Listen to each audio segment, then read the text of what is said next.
تھوڑا سا سیاست سے دماغ کیا ہوگا. کوئی آرمی چیف کو گالیاں دے رہا ہے, کوئی عمران خان کو گالیاں دے رہا ہے, کوئی جے یو آئی کو کر رہا ہے, کوئی مسلم لیگ کو کر رہا ہے. سوشل میڈیا پہ جاؤ تو سوائے گالیوں کے اور اس سے آپ کے اخلاق خراب ہونے کے علاوہ کچھ بھی حاصل نہیں ہو رہا. اور بہت سے الزام ہم بے تحقیق لگا رہے ہوتے ہیں جن کا قیامت میں ہمیں جواب دینا پڑے گا. ایسے الزام لگاؤ جو قیامت میں افورڈ کر سکو, اس لیے لگاؤ ہی نہیں کسی کے اوپر. کسی کے سربراہ کو برا مت بولو, برا بولو گے تو پھنسو گے آپ, چپ رہو گے تو نہیں پھنسو گے. نہیں یاری بات سن, اللہ میاں آپ سے قیامت میں نہیں پوچھے کہ تم نے کیوں آرمی چیف کو برا بلا نہیں کہا, تم نے کیوں فلاں پی ٹی آئی کے سربراہ کو برا نہیں کہا. آپ کہو گے اللہ میرے پاس اتنی تحقیق نہیں تھی جتنی ہونی چاہیے تھی. بخشے جاؤ گے آپ. اور اللہ نے پوچھا اچھا تم نے مسلم لیگ کے فلانے کو برا کیوں کہا تھا, آپ نے پی ٹی آئی کے سربراہ کو برا کیوں کہا تھا, آپ نے جے یو آئی کے سربراہ کو برا کیوں کہا تھا, آپ نے چیف آف آرمی کو برا کیوں کہا تھا. آپ کہیں اللہ میں نے اس کا بیان سنا تھا صحافی کا, اس نے ایسی زبردست رپورٹ پیش کی تھی. اللہ کہیں گے آپ کیا رپورٹوں کے ماہرین ہو ہیں بھائی, رپورٹ تو وہ والے بھی پیش کر رہے تھے, ان کو سنا تھا آپ نے. باجوہ پہ الزام لگے تھے تو باجوہ سے آپ نے کلیئر کیا تھا کہ یہ الزام صحیح ہے یا نہیں. عمران خان پہ الزام لگے تھے تو جب تک بالمشافہ ملاقات نہ ہونا, میرا یہ تجربہ ہے, انسان کسی پہ نہ الزام لگائے نہ کسی کی حمایت کرے. ہم نے بسا اوقات دیکھا کسی شخصیت پہ, چاہے وہ عمران خان ہو, چاہے وہ مسلم لیگ کے سربراہ ہو, نواز شریف ہو, کوئی بھی ہو, آپ جب تک براہ راست نہیں ملتے آپ کوئی اسٹیٹمنٹ نہیں دے سکتے. کیونکہ بعض دفعہ الزام لگ رہا ہوتا ہے, جب آپ متعلقہ شخص سے پوچھتے ہیں نا تو پتہ چلتا ہے حقیقت کچھ اور یہ صحابہ کے دور سے ہوا ہے. حضرت عبداللہ بن عمر کے پاس ایک شخص آیا, پروپیگنڈا ہوا تھا حضرت عثمان کے خلاف, حضرت خوارج نے حضرت عثمان کے خلاف پروپیگنڈا ہوا. اتنا پروپیگنڈا ہوا کہ شام سے ایک شخص آیا عبداللہ بن عمر کے پاس اور کہنے لگا حضرت عثمان جن کی آپ بڑی تعریفیں کرتے ہیں ان میں تو 3 بڑی بڑی برائیاں تھیں. ایک غزوہ احد میں وہ فرار ہوئے تھے, غزوہ احد میں وہ سب صحابہ کے قدم اکھڑے تھے تو حضرت عثمان بھی تھے. نمبر 2 بیعت رضوان میں وہ کیوں شریک نہیں تھے؟ 1400 صحابہ نے بیعت کی نبی کے ہاتھ پہ اور عثمان نے بیعت, یہ پروپیگنڈا ہے یا نہیں ہے؟ اور عثمان نے بیعت کیوں نہیں کی؟ اور ایک تیسرا بھی تھا اعتراض, کسی کے ذہن میں میرے دماغ سے نکل گیا, ایک اور اعتراض بھی تھا ابھی میرے ذہن سے نکل گیا ہے. نہیں وہ نہیں, ایک اور اعتراض بھی تھا. خیر کہ ایک تو بیعت رضوان میں شریک نہیں ہوئے, اور دوسرا یہ کہ غزوہ احد میں فرار ہو, وہ فرار کیوں اختیار کیا انہوں نے. تیسرا بھی اعتراض تھا بڑا مشہور ہے, مجھے میرے ذہن سے نکل گیا. تو خیر عبداللہ بن عمر نے فرمایا کہ غزوہ احد میں اگر وہ فرار ہوئے تھے تو قرآن میں اللہ نے ان کی معافی کا اعلان کر دیا ہے. جو بھی صحابہ غزوہ احد میں فرار ہوئے تھے اللہ نے سب کی معافی قرآن میں نازل کر دی ہے. جب اللہ نے توبہ قبول کر لی ہے تو تمہیں کیا ضرورت ہے بھائی اعتراض کرنے کی.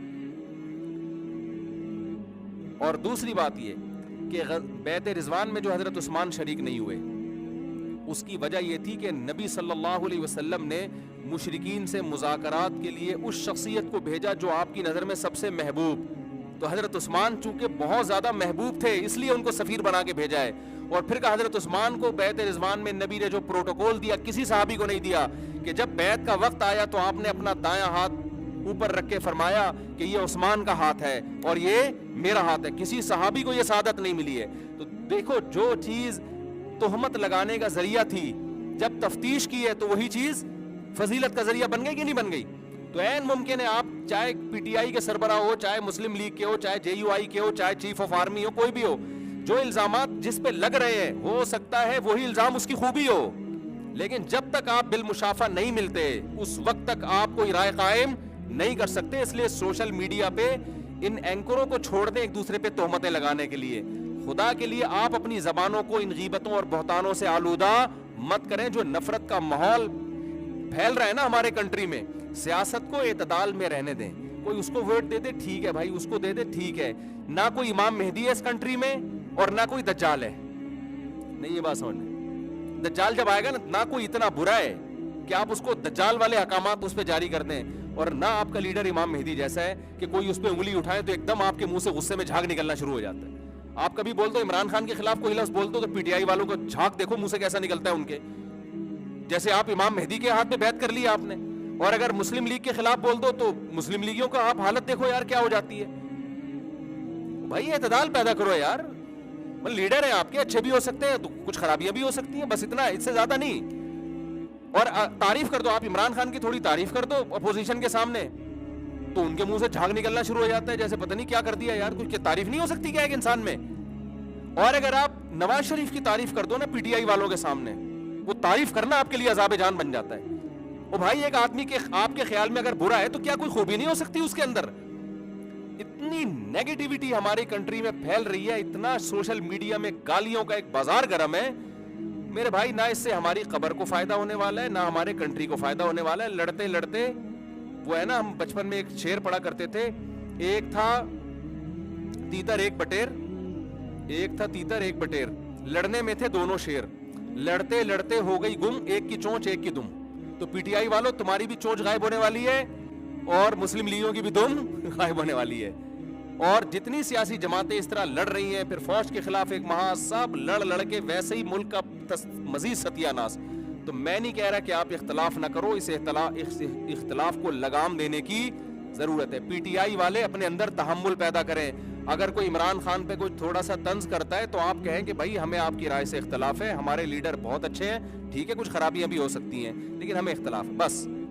اور اگر کوئی پی ٹی آئی والا نواز شریف پہ طنز کرتا ہے تو مسلم لیگ والے بولیں کہ بھائی ٹھیک ہے، ہم نے کب کہا کہ وہ فرشتے ہیں، لیکن آپ کی رائے سے ہمیں اتفاق نہیں۔ اس سے زیادہ آگے نہ سیاست دانوں کو لفٹ کراؤ اور نہ اپنے لیڈروں کو فری کراؤ۔ سمجھتے ہو یہ جذبات امام مہدی کے لیے رکھ دو آپ، جب وہ آئیں گے نا پھر ان پہ کسی کو طنز کی اجازت نہیں ہوگی کیونکہ وہ اللہ کی طرف سے ایکٹڈ ہوں گے نا۔ جب تک نہیں آ رہے تو ہم جیسے ہی لوگ ہیں بھائی، وہی بس چھوٹا سا ایک واقعہ بتا کے بات ختم کرتا ہوں۔ وہ ایک ہارون رشید جو ہے نا خلیفہ، وہ جا رہا تھا بڑی شاہی سواری میں نا، تو آج کل لوگ سیاسی لیڈروں کو بہت برا بھلا بھی کہتے ہیں، تو اتنا بھی برا بھلا مت کہو بھائی، اتنا بھی نہیں کہو، تھوڑا سا اعتدال سے کام لو، کچھ خوبیاں بھی ہوتی ہیں ہر ایک میں ہوتی ہیں۔ تو وہ کیا ہے کہ وہ ایک ہارون رشید جا رہا تھا گھوڑے پہ، تو بڑی جاؤ جلال والی سواری، تو ایک شخص نے لگام پکڑ کے بولا کہ تو زیادہ بہتر ہے یا عمر بن خطاب بہتر تھے؟ اس نے کہا ظاہر ہے عمر بن خطاب بہتر تھے۔ انہوں نے کہا ان کے تو کپڑوں پہ پیوند لگے ہوتے تھے، وہ تو گدھے کی سواری پہ ہوتے تھے، کوئی پروٹوکول بھی نہیں ہوتا تھا، اور تو ان سے کمتر ہو کے یہ جاؤ جلال، تجھے شرم نہیں آتی؟ انہوں نے کہا عمر بن خطاب کی حکومت تھی ابو ہریرہ جیسے مسکینوں پر، تو عمر بن خطاب کو لوگ کیسے ملے تھے؟ ابو ہریرہ جیسے لوگ تھے نا۔ اگر عمر بن خطاب کے 10 پیوند ہیں تو ان کے 11 لگے ہوئے ہوں گے پیوند، اور کہا میں بادشاہ ہو کے میں گھوموں گدھے پہ، اور یہ غریب لوگ جناب شاہی سواریوں میں گھومے، خود پراٹھے کباب کھا رہے ہو بیٹھ کے، اور بادشاہ جو کی روٹی اور ستو کھائے۔ تو میرے بھائی جیسے ہم ہیں ہمارے لیڈر اسی ٹائپ کے ہمیں ملیں گے، کوئی امام مہدی ہمارے ملک میں آنے والا نہیں ہے۔ تو جیسے ہم کون سا اتنے خوبصورت لوگ ہیں، جس کو موقع ملتا ہے بہن کی وراثت، آج لوگ کہتے ہیں وہ اتنے اسٹیل مل کھا گیا وہ کھا گیا، تو آپ نے کیا کھا؟ آپ بہن کی وراثت کھا گئے، آپ دکان کھا گئے، بیوی کا مہر کھا گئے، آپ کیا خیال ہے؟